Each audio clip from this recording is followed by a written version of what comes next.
Dontaesboxingnation, what's going on, guys?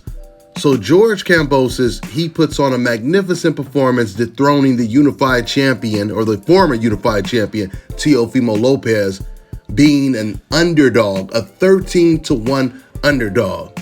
In fact, you know what's extremely ironic?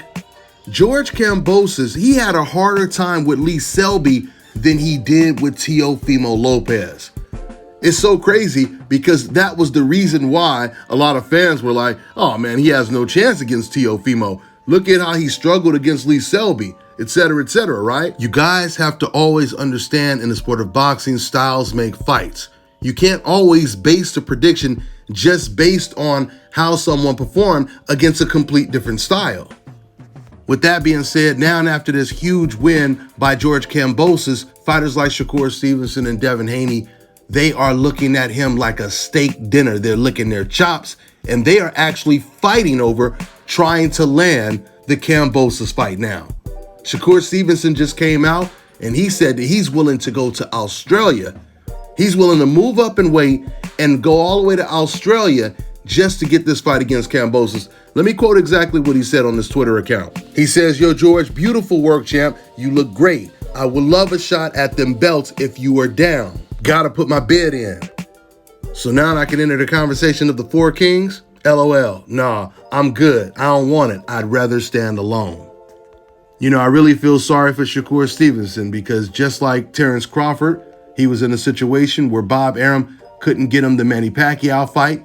He couldn't get him the Errol Spence fight, as Terrence Crawford just said in front of Arum at the post-fight press conference. And to add insult to injury, Bob Arum also said that he protected Manny Pacquiao from Crawford because he didn't want to see Manny Pacquiao get hurt. That's like promoting Mike Tyson and saying, I'm going to protect the heavyweight champion from my fighter, Mike Tyson, because I don't want the champion to get hurt. So now, after Shakur Stevenson has been chasing Oscar Valdez for over 2 years now in 2 weight classes, just coming off of his biggest win, stopping Jamel Herring, Bob Arum still refuses to make the biggest fight in that division, which is Shakur versus Oscar Valdez. That would be a huge fight. We already know it. So when Burchelt was undefeated, Jamel Herring, before he lost to Shakur, he wanted the Burchelt fight. Arum wouldn't give him the Burchelt fight. And now Arum, he is refusing to give Shakur the Oscar Valdez fight. So this is unfortunately what Shakur Stevenson will most likely have to go through for the next 4 years or 3 years, like Terrence Crawford did. Terrence Crawford, he could have been sitting on top of the sport a couple years ago if he would have landed the Manny Pacquiao fight. So it's crazy to think about it. Manny Pacquiao didn't need any protection from Keith Thurman. He didn't need any protection from Tim Bradley. He didn't need any protection from Adrian Broner. But when it came to Terrence Crawford, that's when his own promoter, Bob Arum, felt he needed to be protected. The whole job of a promoter is to make you a boxing star. That's the whole point of being a promoter. You're supposed to try to land the biggest fights for your clients, which are boxers, right?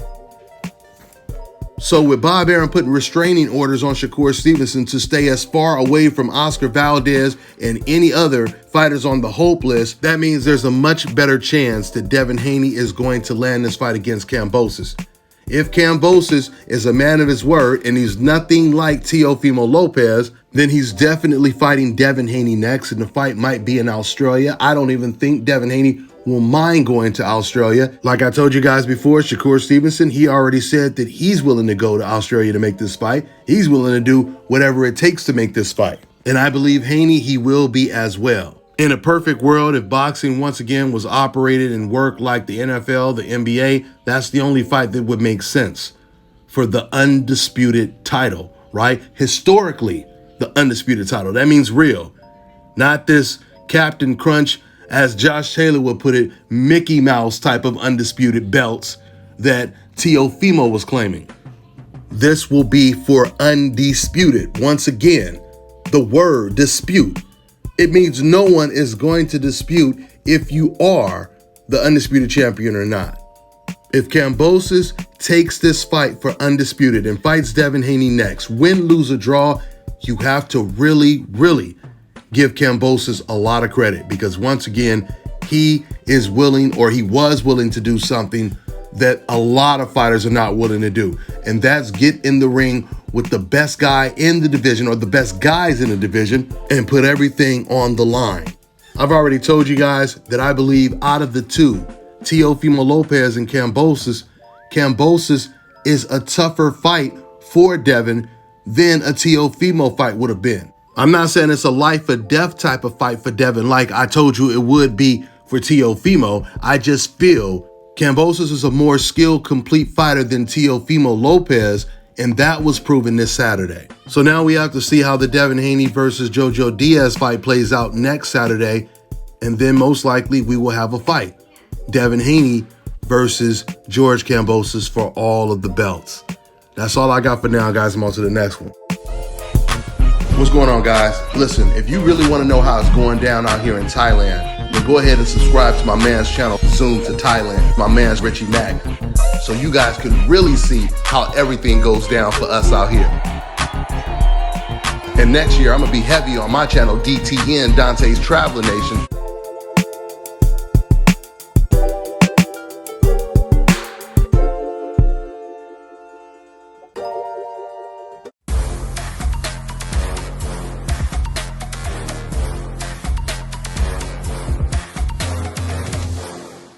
My name is Chris, and I'm all the way here from Anchorage, Alaska at ScalpCarolinas, and I'm here for my second treatment of SMP.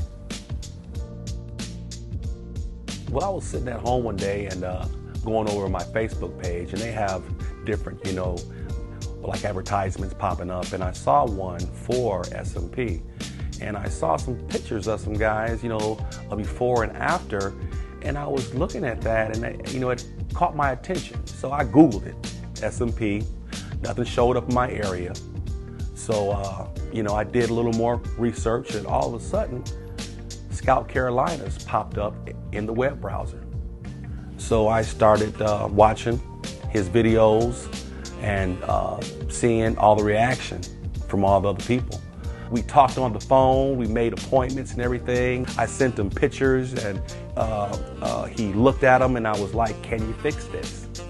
And, he pretty much said, "No problem." My first session, he made me feel extremely comfortable. It was almost like I was talking to family. He started, and during the whole treatment, we talked and, about our families and our life, and, and things that he does and things that I do. And before I know it, the first session was over. When you see someone doing something that they love, as much as I see Enoch Glover love what he does, it shows in his work. I wouldn't point anyone in any other direction but here to North Carolina, ScalpCarolinas, to get this done.